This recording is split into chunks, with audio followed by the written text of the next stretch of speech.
What's up, stream? What's up? This for YouTube. This for YouTube. So stream say what's up to YouTube.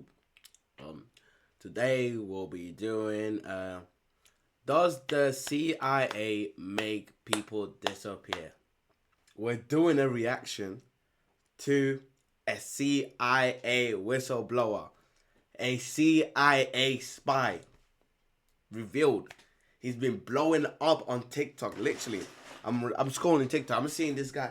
He's good at storytelling. He's good at saying all these things, but it actually like he's funny person as well. But like it's crazy how the CIA what's the CIA about really? So yeah, we're just doing a reaction on that. So let's get into it for real. Does the CIA listen through our phones and laptop cameras? Yes. I hate to say it. They can take over your smart television and turn the speaker into a microphone so that they can listen to what's being said in the room even when the TV is turned off. What the hell? Hello, I'm John Kiriakou. I'm a former CIA counterterrorism officer and former senior investigator for the U.S. Senate Committee on Foreign Relations, and I'm here today to answer questions from the Honesty Box.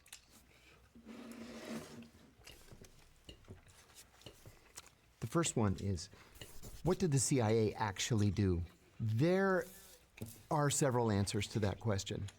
What the CIA is supposed to do, what it is legally tasked with doing, is very simply to recruit spies, to steal secrets, and then to analyze those secrets to give the president and other senior policymakers the best information with which they can make policy. Now, in real life, it's not that simple. The CIA does whatever the president tells it to do. That could be to overthrow foreign governments. It could be to implement covert action programs, to influence the foreign media, to even kill people. It just depends on who the president is and what policy he wants to implement. What skills make a good agent? You might be surprised by the answer, actually. The CIA, when it recruits spies, when it recruits operations officers, doesn't necessarily look for the big buff guy who works out, every day or 6 days a week. They look for people who have sociopathic tendencies, not sociopaths. Sociopaths are impossible to control because they have no conscience. They blow right through a polygraph exam, but they won't take orders. People who have sociopathic tendencies do react to a polygraph. They do experience regret or remorse. They will respond to directives and orders. I'll give you an example. When I first was recruited by the CIA, I was asked in a group of new hires what we would do if we got a cable from CIA headquarters ordering us to collect information on the Indonesian economy. You recruit the Indonesian economic secretary, you make him your best friend, you spend money on him, your wives become friends, you vacation together, but you learn that he is just not recruitable. So what do? Well, one of my colleagues said, you double down, work the case another 6 months, and hope for the best. A second colleague said, maybe you work it through your wives, maybe your wife can convince his wife to give you the information. I raised my hand and I said, you break into the Indonesian embassy and you steal it. And the instructor said, that's exactly what you do. That's a sociopathic tendency.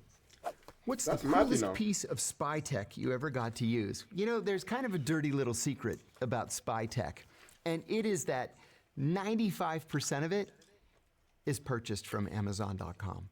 What the hell? Seriously. Because it is cheaper and it is quicker just to go online and buy it and then use it operationally than it is to invent it from scratch. The coolest piece of spy tech that I ever used was it was a leather briefcase. I just went into the local marketplace in Pakistan and bought it. I think it cost the equivalent of like $10.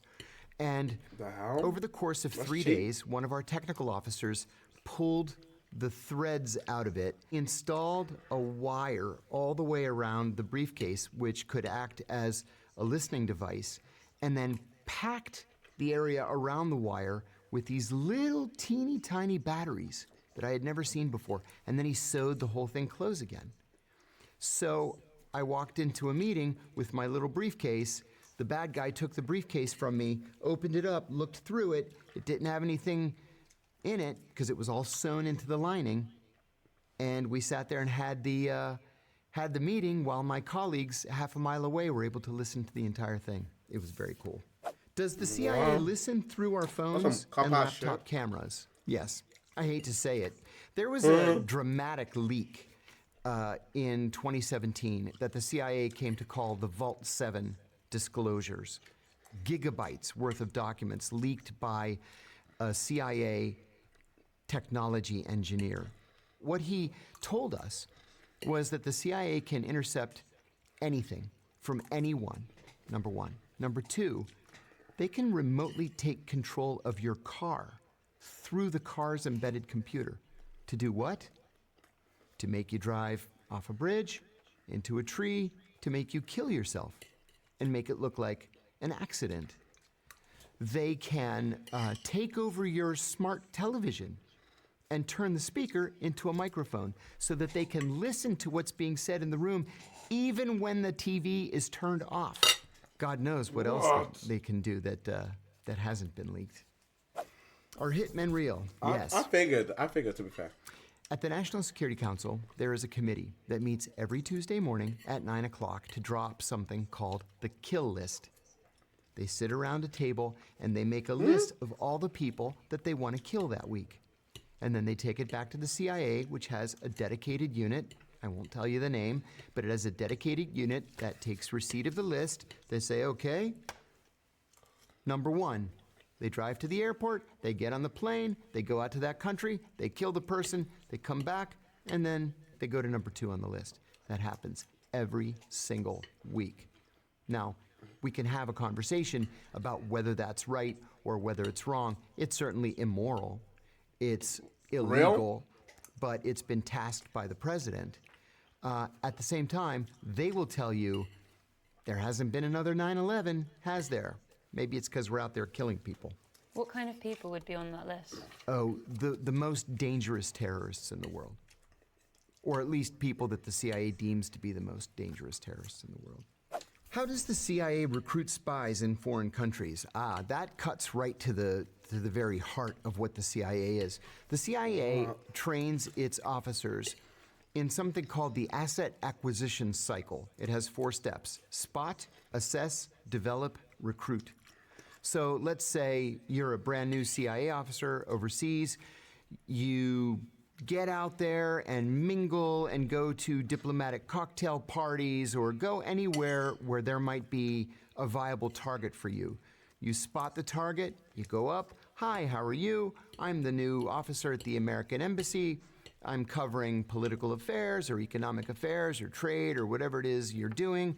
You exchange business cards. That's spotting. Assessing is I say, so what do you do for a living? If you tell me that you do something that I'm operationally interested in, that's my assessment of you. Then I develop you. That's actually the fun part.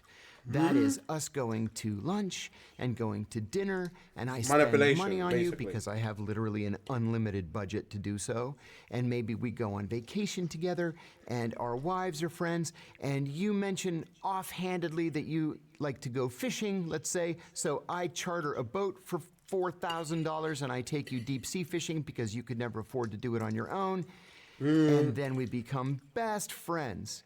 And because we're best friends, I say to you, hey, would you do me a favor? Yeah, I'm sorry to ask, but you know, the Russians have this new tank, and I know that you guys have access to the plans, and I would really appreciate it if you could just make me a copy of those plans. I know that sounds kind of funny, but it would help me a lot. So, hey, thanks, I appreciate it. I'll pick them up tonight. And then maybe I start giving you a little bit of money. And then finally, when it comes to the recruitment, I say, I haven't been totally honest with you. No. I'm actually a CIA officer, undercover. Are you okay with that? You're a great guy, and you're my best friend. And how about if I give you $5,000 a month, and you just answer my questions, right? That's cool, right? And you undoubtedly will say yes, and the rest is history. That's Gotta be a some good actor next to do level. that. Pull that Exactly. off. Yeah. And a sociopath. Do you ever fear for your life?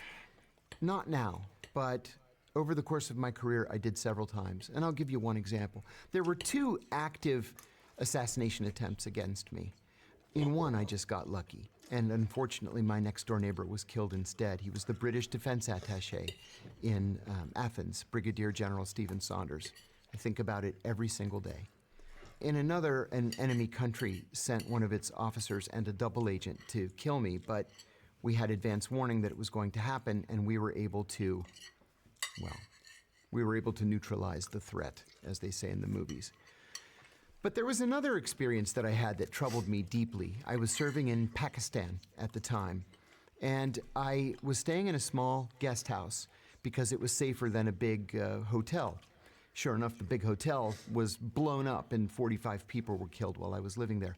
But I left my guest house at a different time, like I did every day, and took a different route, like I did every day, to go to work. And I noticed that a man on a motorcycle wearing a red helmet was trying very hard to stay in my blind spot. I worked 12, 14 hours, whatever it was that day, and I left, and it was dark, and sure enough, there he was again. There's a definition of surveillance. It's multiple sightings at time and distance. So I've seen him multiple times at different times of the day and at different places. I'm definitely under surveillance. I got up at 5 o'clock in the morning, got in the car, drove a block, there he was again. So when I got to the office, I said to the security officer, I am under surveillance. I'm 100% sure that I'm under surveillance. He said, well, let's wait until the chief comes in. When the chief finally came in, I told him the story, and he said, well, you know what you have to do. I said, I know. I'm going to kill him if I see him this afternoon. I was worried about it all day, and all my coworkers came up to me that day to slap me on the back and say, don't worry, we're all going to be out there, we're going to have a whole security team. I said, I know, but I never killed anybody before, and I'm so worried that he's going to kill me before I get a clear shot at him. That afternoon, I had a meeting at a safe house that we shared with the local service.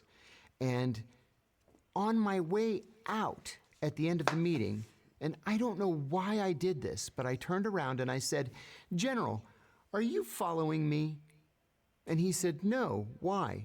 And I said, because I'm under surveillance, and if I see this guy again, I'm going to kill him. And I never saw him again. I learned later that several of their officers were sitting around and saying, you know, that new American guy, he's such a nice guy. Nobody's that nice. I wonder if he's being nice just to try to make us drop our guard. And they decided to put the worst surveillance officer in their entire intelligence service on me. And if I hadn't said something that afternoon, he would be in the ground today. Damn. Does Trump have the UK and Europe's back? No, he doesn't. When we hear from journalists or political figures that Donald Trump doesn't like the Europeans, he doesn't like NATO, he doesn't like the European Union, we should take the man at his word. I don't think he does have Europe's back, or even the UK's back. When he says America first, he means America first, whatever that means. He has an idea in his own mind, but I don't think he cares one whit about Europe. Which film or TV series portrays spy work the most accurately? Great question. I will tell you that at the CIA, we watch every single spy movie and spy series. All of us do. I'm proud to say that I have been the script advisor on The Bourne Ultimatum, on Kill the Messenger, on True Lies, and on Burn Notice. We love this kind of thing. Most of them have nothing whatsoever to do with the reality of the CIA, except a couple. In terms of TV, Homeland, wow, they got it right. The only thing that they got wrong was if you go crazy, they send you to the hospital until you're not crazy anymore. In movies, there was a movie that came out in 2004 called The Recruit. The first half of the movie, where the lead character is going through training, 100% accurate, except for one minor difference. They didn't beat us in training. Everything else that he went through, we went through it in spades. Most other movies, stinkers. And listen, just as a general rule, if somebody calls the CIA the company, turn it off. Is social media the biggest intelligence gathering tool today? It is absolutely one of them, yes. You know, I was always amazed when I was at the CIA at how targets, legitimate intelligence targets, would literally put their entire lives on LinkedIn and Facebook. Incredible. You don't even have to do any research. They lay it all out right there on the screen for you. So the answer is yes. If you value your privacy, if you don't want to pop up on the radar, you have to stay away from social media. What was 9/11's impact on the world?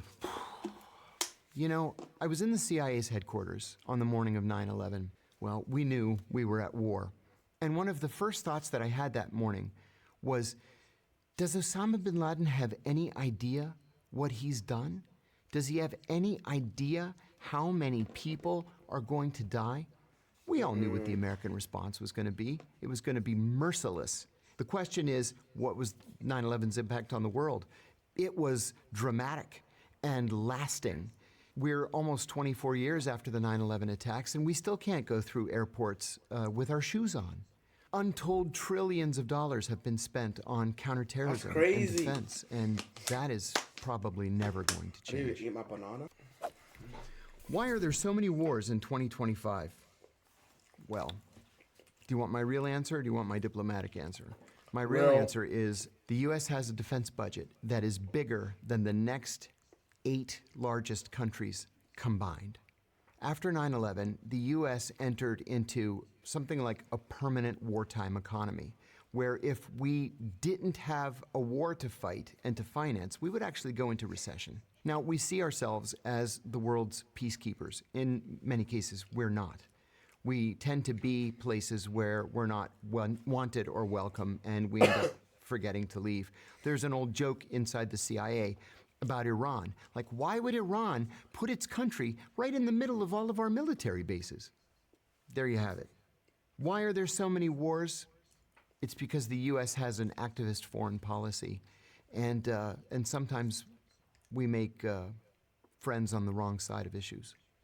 Can the CIA make someone disappear without a trace? You bet they can, and they do all the time. In the immediate aftermath of the 9/11 attacks, the CIA created, for example, an archipelago of secret prisons, and they would just disappear people. We would capture people in Al-Qaeda safe houses, for example, let's say in Pakistan or Afghanistan, and we would ship them off to these secret prisons. And when I say secret prisons, I mean in many cases they were so secret that even the presidents and prime ministers of the countries where the prisons were based didn't know that there were secret CIA prisons in their countries. So the CIA can make people disappear in that respect. They can kill people and just bury them, in some crazy foreign land and nobody would ever know. But if you're a CIA officer, or better yet, let's say you're a KGB officer and you want to defect, the CIA will give you a completely new identity, more money than you can ever count, and you and your family can live happily ever after, under the name John Smith, and nobody would be the wiser. How does the USA track terrorist threats? They use something called the terrorist matrix. It's also called all-source intelligence. Believe it or not, members of terrorist groups actually give press interviews in which they telegraph what they're going to do in their next attack. That's one way. The media. Electronic surveillance. It could be intercepting cell phones, intercepting emails, intercepting encoded messages, even intercepting messages from game platforms. We have satellites that track these things. We have spies providing what's called HUMINT, short for human intelligence. So you use literally every source at your dispense and put this matrix together to try to disrupt that next attack. Can you be a spy and have a moral compass? What a great question that is. I'm going to say yes because I had a moral compass. It cost me my freedom. It cost me my job. It cost me my family. but it was worth it. There are some things that you are tasked to do as a CIA counterintelligence officer that you just have to say no to. There are some things that are so immoral, so unethical, in many cases so illegal, that you just should not do it. What is the most controversial thing you've worked on or heard about? It has to be the torture program. I went to prison for 23 months for going public with the CIA's torture program. I went on ABC News in the United States in December of 2007, and I said three things. I said the CIA was torturing its prisoners. I said that torture was official U.S. government policy. And I said that the policy had been personally approved by the president himself. The FBI investigated me. They determined I had not committed a crime. Then Barack Obama became president. They secretly reopened the case against me. I was indicted and charged with 5 felonies, including 3 counts of espionage for giving this interview. Remember, espionage can be a death penalty charge. I had 3 of them. Well, I hadn't committed espionage, and finally, they dropped those charges, but I ended up taking a plea to a lesser charge just to make this thing go away. I had 5 kids at home. I had gone bankrupt from the legal expenses, and I was facing 45 years in prison. Charlie! They offered me 23 months, and I took the deal. But I would do it again today if I had to, because somebody had to stand up and say that this was wrong. You've done the right. Shouldn't torture be legal if we are protecting American lives? Absolutely not. Not under any circumstances. Torture doesn't work. Torture is illegal internationally. It is immoral. And you end up making a recruitment video, essentially, for your greatest enemies. For example, For real? when it became apparent that the U.S. was torturing military prisoners at Abu Ghraib prison in Iraq, and video was leaked showing those prisoners in orange jumpsuits. ISIS bought orange jumpsuits and made its kidnapping victims, who were mostly aid workers and American journalists, wear orange jumpsuits and then beheaded them on camera. They did that only because the U.S. was torturing its prisoners. So torture does not work. Torture is illegal, it is immoral, it is unethical, and no one should be in the business of doing it. What's the most dangerous country in the world right now? Also a good question. There are several. And I've been to all of them. I never got to go to the nice places. I went to 72 countries with the CIA, and almost 72. All of them were just awful. Some of the most dangerous places in the world are Yemen, Somalia, Gaza, Afghanistan, parts of Pakistan. You have to sleep with one eye open. You just never know how bad things are going to get. And I'll give you an example. I went to Yemen 5 times. And every time I went, it was worse than the previous time. The 5th and final time that I went, we were only allowed to stay at one hotel. The hotel had a 30-foot high wall around it to protect it from bomb blasts. You couldn't stay in any of the other hotels by then. Well, the day after I arrived, a group of South Korean diplomats arrived. And on the drive from the airport to the hotel, they were ambushed, and they were all killed, 6 of them. A couple of days later, a group of South Korean intelligence officers arrived to investigate the murder of the 6 diplomats. And they were ambushed, and they were murdered. And so the South Koreans just closed their embassy and went home. That's a pretty dangerous country. What do you make of U.S. foreign policy right now? A complete and utter disaster. I've never seen an administration that works so hard to offend and alienate our friends. Threatening to invade Canada? That's an act of war. Canada is not just a NATO country, but it's a Five Eyes country. Five Eyes being the US, the UK, Canada, Australia, and New Zealand, the closest alliance in the entire world. And what, we're going to send an army to Canada and overthrow them? It doesn't make any sense. Even if you're joking, why would you even joke like that out loud? We don't coordinate with our European allies. We're threatening to invade Panama, to take the Panama Canal. We're threatening to invade and annex Greenland. It's craziness. So I'm not a big supporter Damn, of are we US really foreign so policy right now. unaware of Does this? China actually pose a real risk to the West? I think no. And I'll tell you why. China simply does not have a history of expansionism. If you put aside Tibet, which the Chinese have always claimed to be a part of China, the Chinese have never invaded another country. They had a little border skirmish with the Vietnamese in the 1970s. They had a little border skirmish against India in the 1960s. But they don't invade countries. And they have only one military base outside of China. It's in Djibouti, and believe it or not, they share it with the United States. It's the US that sees China as the big threat, and Australia and the Philippines kind of see China as a threat. But the Chinese are perplexed as to why we so distrust them. Is there a threat from China to Taiwan? Of course there is. Taiwan is also seen by the Chinese as being a legitimate part of China, but there's no indication that the Chinese are preparing any offensive measures against Taiwan. I just don't see what the big threat is. Is the CIA or MI6 more elite? MI6 is an absolutely top-tier, first-rate service, but it's like comparing apples and oranges. At the CIA, we used to say how much we wished we could be like MI6, because MI6 is small and it's lean, and when they decide to do something, by God, they go out and do it. At the CIA, when we decide to do something, we have 6 layers of bureaucracy that we have to go through to finally get permission. And then the attorneys get involved, and then you have to send it to the president, and then he has to sign it or change it or reject it or do whatever it is that he has to do. They don't have that kind of a problem at MI6. They just report directly to the prime minister, and they can get things done.